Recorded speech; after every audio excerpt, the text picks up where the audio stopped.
Thank you very much. Sorry for this slight technical break. My name is Anna Müller, and I work for the WTO Secretariat. Now, in the WTO Secretariat, in the committee, we speak a lot about the GPA family, the family of the Agreement on Government Procurement. And it's really nice to see some familiar faces here, but also to see all the new participants, the private sector participants. And I would really like to thank CRDP and the US government for organizing the seminar, because I think this is really crucial to make sure that the family grows and that the private sector feels included in this GPA family that Ukraine is joining right now and that it's going to join. And I think I can speak for everyone in the GPA committee as well, at least on behalf of the WTO Secretariat. I can say that your government, the Ukrainian government, has done a very impressive job in the negotiations, and everybody is very happy for Ukraine to join this family. With this, I'm going to turn to my presentation, which gives a general overview of the GPA, really, and also of the provisions of the GPA text, the basic principles, and the procedural rules of the agreement. And why is it important to speak about this? It's because this agreement really is there to open market access opportunities to you all, to the private sector in other GPA parties' markets. And it also promotes improved value for money in participating members' procurement markets and good governance. And these two aspects really go together. One is the external, the export benefits of the Agreement on Government Procurement, and the other one is the internal benefit that Ukraine can reap from this. Why are both aspects important to you? One can think, oh, you may only be interested in the export opportunities. I would say both are really, really important to the private sector, because the second aspect, the improved governance that participation in this agreement can bring, means that foreign direct investment can flow into the country more easily.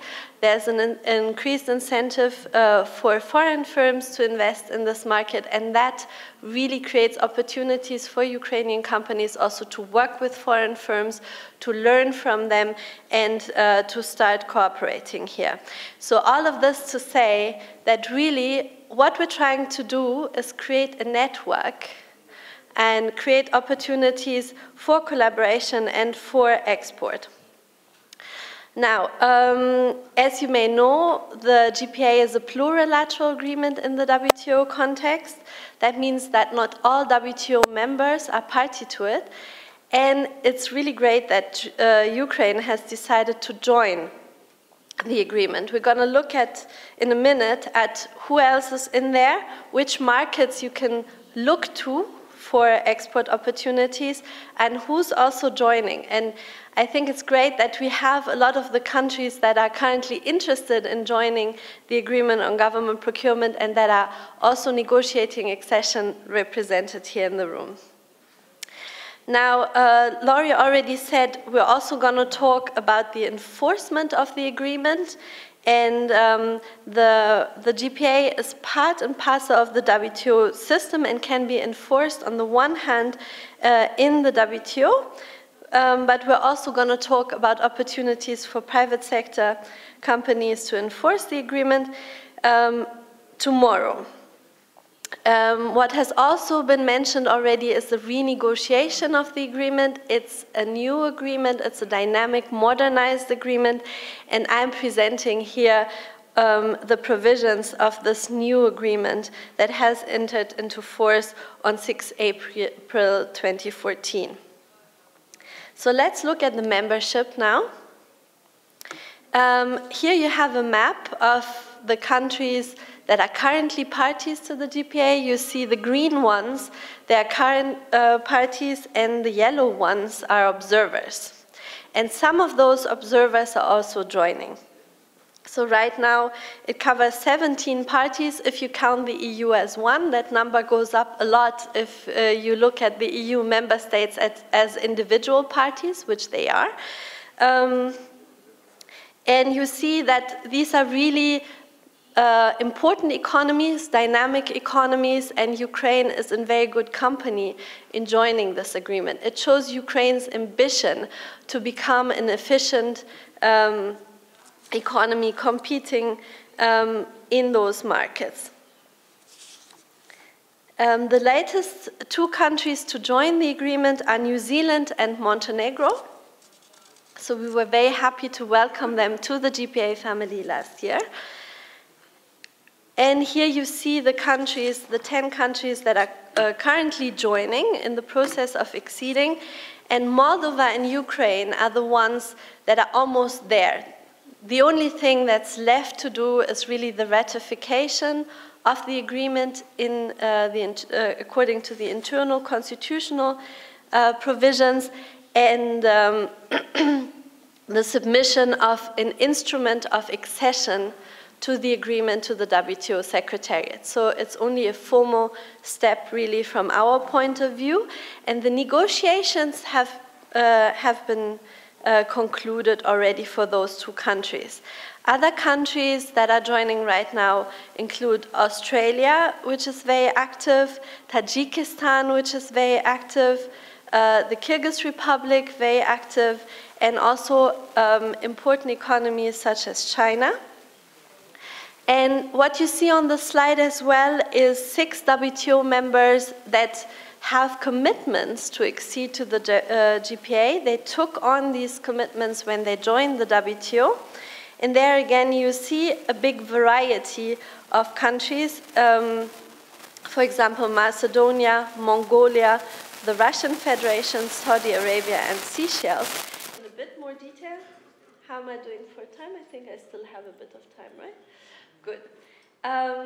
So the first bedrock principle, the one that is most important really, and that is at the heart of the agreement, is non-discrimination. And what does non-discrimination mean in practice? The first aspect of this is national treatment. And what does national treatment mean? It means that if a Ukrainian company wants to participate, let's take the US market, as this seminar was organized by CLDP, wants to apply for a procurement, a covered procurement in the US market, it means that the US government is under an obligation to treat the Ukrainian company basically the same as US companies. You cannot be discriminated against because you're a Ukrainian company or because you sell goods and services from Ukraine. So this is the first principle. The second aspect of non-discrimination is the most favored nation treatment, which means that basically for covered procurements, the US government is going to treat a Ukrainian company the same as it's going to treat a European company, or an Israeli company, or a Canadian company. So this creates a level playing field among suppliers from different other GPA parties. So you compete on an equal footing. The third aspect is that there cannot be any discrimination based on foreign affiliation. And this is an aspect that is quite specific to the GPA. If you look at other WTO agreements, it basically means that if you work together with companies, if you would like to invest, for example, in other markets, in neighboring countries, then and this country is party to the GPA, then you would have to be treated the same. In your subsidiary that you established in that country would be treated the same as national companies. So here you see the foreign direct investment element again. It also means that, for example, the Ukrainian government gives guarantees of non-discrimination to foreign firms investing in the Ukrainian market, and as I said, this may create opportunities for you as Ukrainian companies to work together with foreign companies. And the fourth aspect is that there's no offset requirements, so the GPA as a general principle also prohibits requirements in procurement such as local content requirements, etc. But as I said, there are some exceptions to this. So this is a slide that explains in more detail what I already said. I'm going to skip over this right now. But if you want to go back to the slide, it's in your materials. Now let's look a bit more at these procedural rules that I was talking about. And why are the procedural rules important? It's about knowing your rights when you apply for contracts in foreign markets. So as I said, these are the bedrock minimum rules that you will find represented in the legislation of foreign procurement markets covered by the GPA. And if you face problems, if you think that a GPA party is not complying with these standards, then you have rights to enforce these minimum standards in the economy in question. So for you, this is about knowing your rights and knowing how the basic principles in GPA parties' procurement markets are structured. So the revised GPA we already talked about is a new agreement, a modernized agreement, and one of the aims of the GPA parties when they renegotiated the agreement was to streamline the provisions and to follow the procurement process a bit more naturally. So if you look at the procurement process, the first thing for you is to know about what opportunities are out there. And this is done by means of a notice as an invitation to participate in the tender and to apply for a contract. Then there can be a step of selection and qualification of suppliers. There's minimum rules on what kind of tender documentation has to be submitted to you as the supplier. So again, this is about giving you the information you need to actually apply for the contracts. Then there's the opening and submission and receipt of tenders. So that's the next step in the procedure. And sometimes there's negotiations in that process. There's some provisions of that, and then there's also provisions on award of contracts. So just to give you an overview of what the GPA covers more or less, this doesn't necessarily follow each step in a procurement process and not necessarily exactly in that order, but to give you a bit of an overview. So the first thing, as I said, is about you getting to know about opportunities that are out there. And the GPA has an Article 7 that basically provides minimum standards on how these opportunities need to be advertised by the participating governments. And Ukraine is very much at the forefront of creating an electronic procurement system.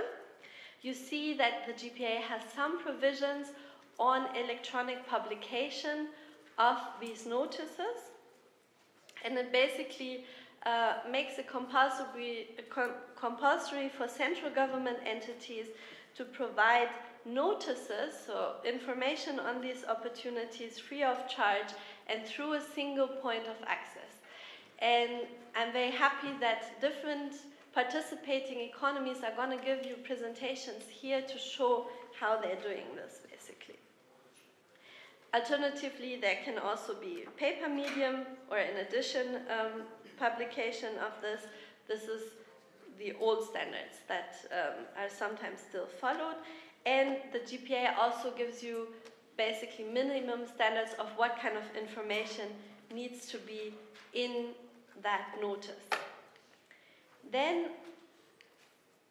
let's look at Article 8, which basically sets out conditions for participation of suppliers. And here again, the idea is that the GPA wants to create a level playing field for you to apply for contracts in foreign markets.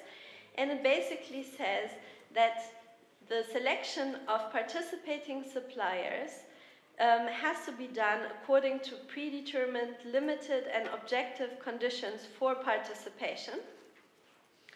And it tries to basically avoid criteria that would give you a disadvantage over national suppliers. For example, a country cannot require that you've worked or that you have had awards of contracts previously in that same country.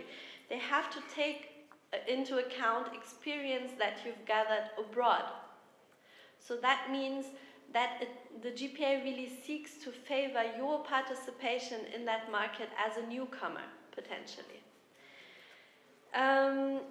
And obviously the conditions for participation must be published in notices or tender documentation, and only those conditions that are published can be taken into account in selecting suppliers. So it's about you knowing exactly what kind of conditions you have to fulfill and knowing what kind of chance you have in being selected. There are some limited grounds for exclusion, for example, bankruptcy and false declarations, that are listed in the agreement as well.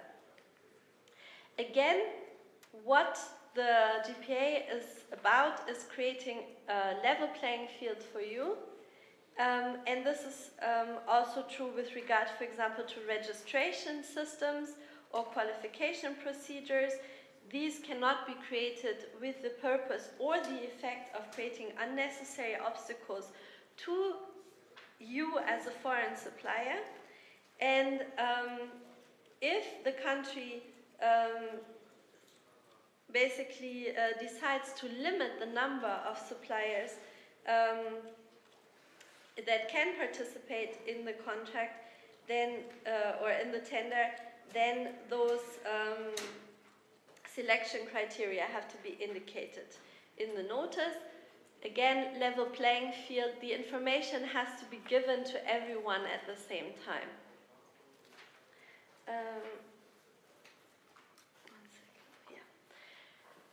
Now, there's some information on repeat opportunities in the GPA language. These are called multi-use lists.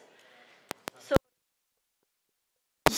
some parties have opportunities for repeat contracts that you can apply for, and the GPA aims to give you maximum opportunities to register and participate and apply for contracts in this regard. So, for example, if you're not yet part of such a list, you should be given the opportunity to apply for qualification to be included in the list at any time and participate in any tender whenever possible. So here again, maximum opportunities for you. Then there's a provision on technical specifications, Article 10. These are basically specifications about what is going to be procured. And here they have to be objective, non-discriminatory, and allow for fair competition. This is the basic principle here. Again, this is to avoid these technical specifications giving an unfair advantage to suppliers that are already in the market, and to give newcomers a maximum opportunity to actually win the contract and compete for these contracts. So the GPA basically says that the technical specifications have to be set out in terms of performance and functionality rather than, for example, giving brand names or something like this. They should be based on international standards if they exist rather than national standards, so that international suppliers can compete and fulfill them. If the procuring authority has no other means of describing what they want to buy than to select rather narrow and descriptive technical specifications, then they have to add or equivalent so that you can propose alternative solutions to what they're looking for. Also, the GPA tries to avoid any improper influence on the technical specification, and no advice can be sought from persons with a commercial interest in the procurement, really. A new provision in the revised agreement, and we're quite happy about this, is that the promotion and conservation of natural natural resources and the protection of the environment is clearly allowed now.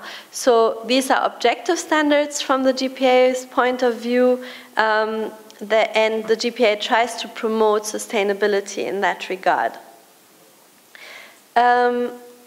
The tender documentation, again, is something that gives you information, and here the GPA says exactly what needs to be provided to you in terms of the information, and again, who gets that information? Any participating suppliers, no discrimination allowed there. So again, this is to level the playing field and allow you to apply for contracts abroad. Then there's provisions on time frames, and the GPA again looks at what is in the interest of foreign suppliers to actually secure their possibility to participate in tenders, and it understands that foreign suppliers sometimes will need a bit of time to, for example, translate documents, and this is why it sets minimum time periods, not maximum time periods. So it basically wants to ensure that you have enough time to prepare a responsive tender and a responsive offer in this regard, and it levels the playing field in saying that it has to be the same period for all suppliers.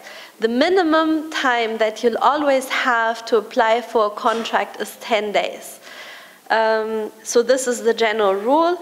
And electronic procurement allows governments to streamline that procedure and to shorten time frames a little bit, but it's never going to go down to less than 10 days. This is what you have to keep in mind. Then there's also provisions on the award of the contract, so who actually gets the contract, which is obviously one of the most important things. And here the GPA basically says that the award has to go to the tenderer that has been determined as fully capable of undertaking the contract and is either and whose offer is either most advantageous according to the evaluation criteria as set out in the tender documentation, or the lowest price. So the GPA really gives flexibility here as to whether most advantageous or lowest price is selected by the government. But the government will tell you so in the tender documentation in advance, according to what criteria it's going to take its decision. There is a possibility of verification if there's an abnormally low price in one of the tenders. So here, again, unfair competition can be dealt with. And there must not be options, cancellations, modifications of awarded contract that would circumvent obligations under the GPA. And now we're almost at the end of my presentation and of the procurement process. So what happens after the award? GPA parties have an obligation to publish the result of their tendering processes. And, for example, they have to publish award notices. Why is that still important to you? There's two opportunities here. First is this information will give you an indication of what has been procured by whom in the market in question in the past. And obviously you can draw some conclusions from that for what is going to be procured in the future and which procuring entities you have to look at when you look for market access opportunities and economic opportunities. It also gives you, the GPA says that there has to be an opportunity for debrief if you applied for a contract and maybe the first time you didn't get it.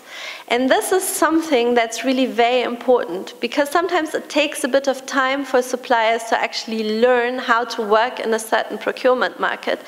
The GPA ensures that the government in question actually has to answer your questions if you want to learn more and try for a second time, a third time, and improve your tender and the way you respond to economic opportunities in that market. So there's a very important learning opportunity here, and the GPA ensures that you have those rights and that learning opportunity. So look at the statistics for an indication of where you want to apply for contracts in the future, and look for tendering notices and so on and so forth, and use that opportunity to actually learn how to successfully apply for contracts. Again, fair competition is at the heart of the GPA, and there cannot be any provision of information that would prejudice fair competition between suppliers. So again, an opportunity for you to compete on an equal footing. And this brings me to the end of my presentation. I hope it was interesting and instructive. Really keep in mind that the rules of the GPA are there to protect your rights as suppliers, to provide you an opportunity to compete fairly in foreign markets. And the revised text has been modernized and improved in that regard. Electronic tools are now being increasingly used. And I personally believe that electronic tools are also crucial in making information on procurement opportunities better available at the international level. So use that electronic information and know your rights and enforce them. This is what the GPA is really for. Thank you.